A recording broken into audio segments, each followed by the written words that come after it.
Hey, I'm Kev. Welcome back to MotoGP 19 as we explore the great rivalries of the MotoGP era.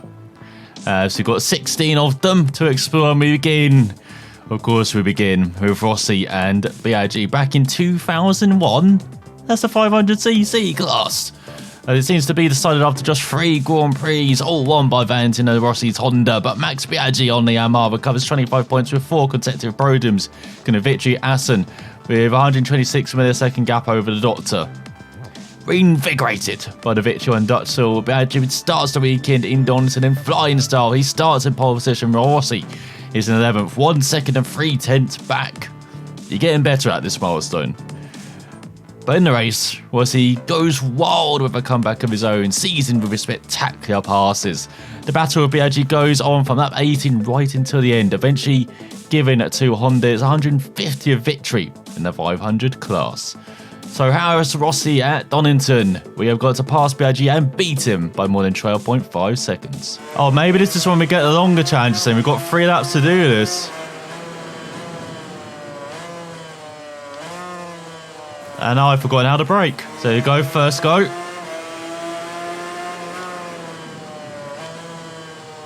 Oh yeah, I forget I can actually use the rear brake, can't I, on the Honda? Can't accelerate though. God, it's going to take me a while to get back to the 500cc's. I'm used to the MotoGP bikes now. Oh my god, where are you going, Rossi? Oh, the biggest difference between these bikes and the MotoGP bikes? No doubt, rideability. Like, especially out the corners, you can accelerate. Sometimes you can brake as well. Most of all, you can just kind of smoothly get through the corners.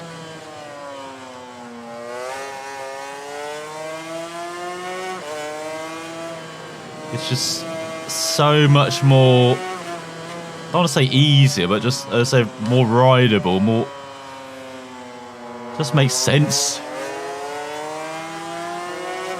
With my tiny capacity brain.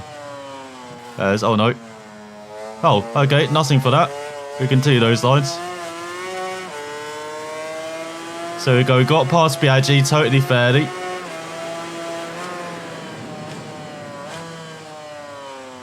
Oh my god, bike turn.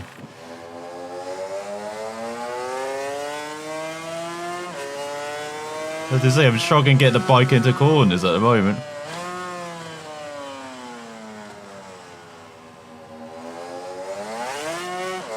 We might not get gold, but it should at least get silver, I reckon.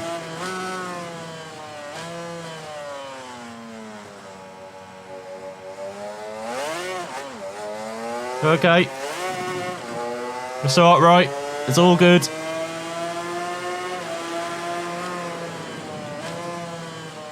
So we've got 2 laps to put away. We're basically just using this one to just learn. Like, complete the bronze. At least. Oh my god. They're trying to get through with all these corners.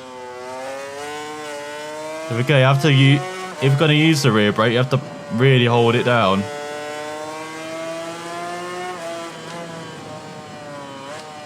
I use it right up to virtually the apex. That's what you call trail braking.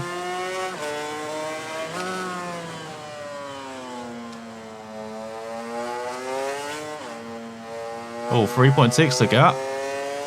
Could get silver.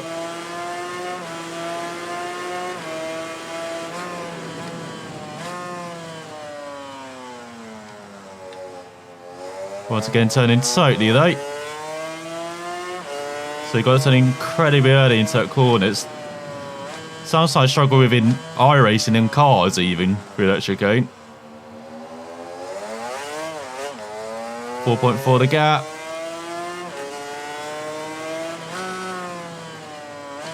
No man, this was the rivalry when I started watching MotoGP, Rossi v Biaggi.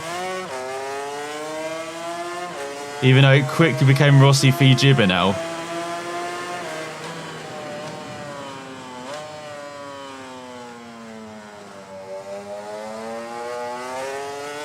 But yeah, I wish I joined. I always say this about MotoGP, but I wish I joined watching it like in the 90s or something, or 80s even. Because you've gone from that era of dominance by one rider to having these great rivalries all the time. Like Randy Mamola v the World. You know, that was that was the greatest rivalry of the 80s.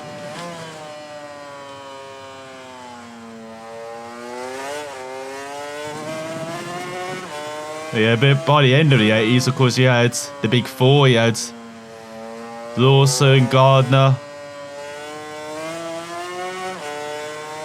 Doohan, and Rainey, and then Swans. Big five, should I say. Freddie Spence was about to come back as well, even though he was never quite at his World Championship level ever again after that phenomenal 85 season.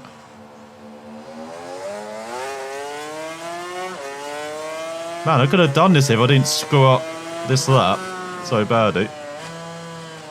Once again, I'm thinking like an engine brake with a 500cc. That's not a good idea.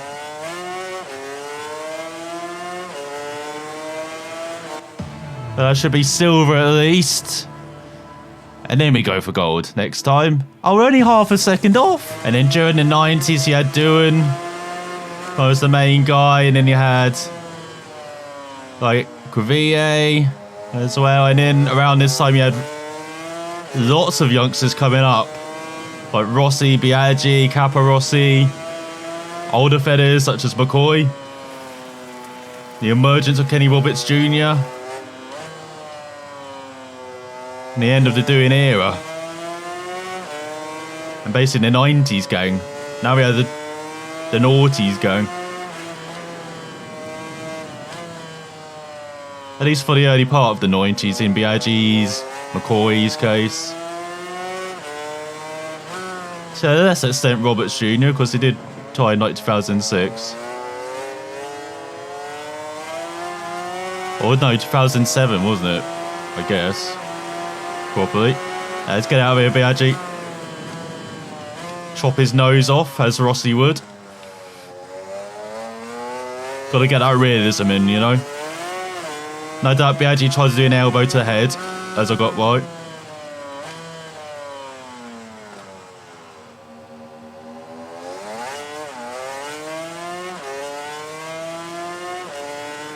I always think the feuds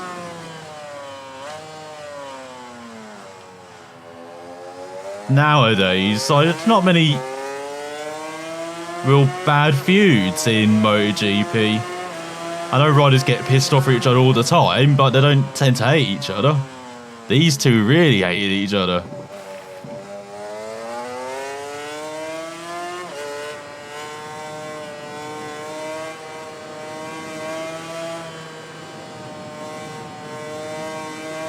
Like, you won't get that now. Like, Dovi and Marcus are too nice. The closest we've got is when Rossi decided to try and score Marcus in the Malaysian goal.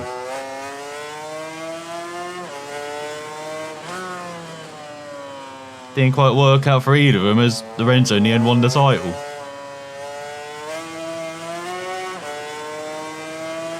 So the lesson learned is don't, you know, try and kick riders. Always kick the one you don't really suspect might be the rival. And to be fair, Lorenzo was like a few seconds up the road. I'm not sure Rossi has legs those long. Yeah, it's crazy to think back now. That's what I remember from 2015, that it was Lorenzo who won the title.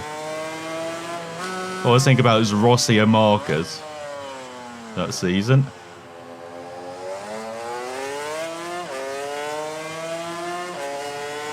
So that's how maybe under the radar Lorenzo is. Like, that might be the case in future years. He might be our like Nelson Piquet for F1, where people who saw him maybe appreciated him, but those in it back at history perhaps don't. The stranger it is to say he's a three-time champion in the same era of Marc Marquez. Valentino, Rossi, Danny Pedrosa, Dovi. Like a number of top riders. Casey Stoner as well. Man, why did he ever retire after 2012? One more season, Casey. That's all we wanted. 2013, you and Marcus together. Taking the crap out of each other. That would have been a rivalry, maybe. I can imagine Stoner not taking nicely to this young Spaniard. He's wet behind the ears, kicking his ass. That would have been great. Maybe touch of doing Gravier on the Honda in the 90s. Oh, damn it, Stoner. You couldn't have let your hate for this era of MotoGP just, subside for one more season.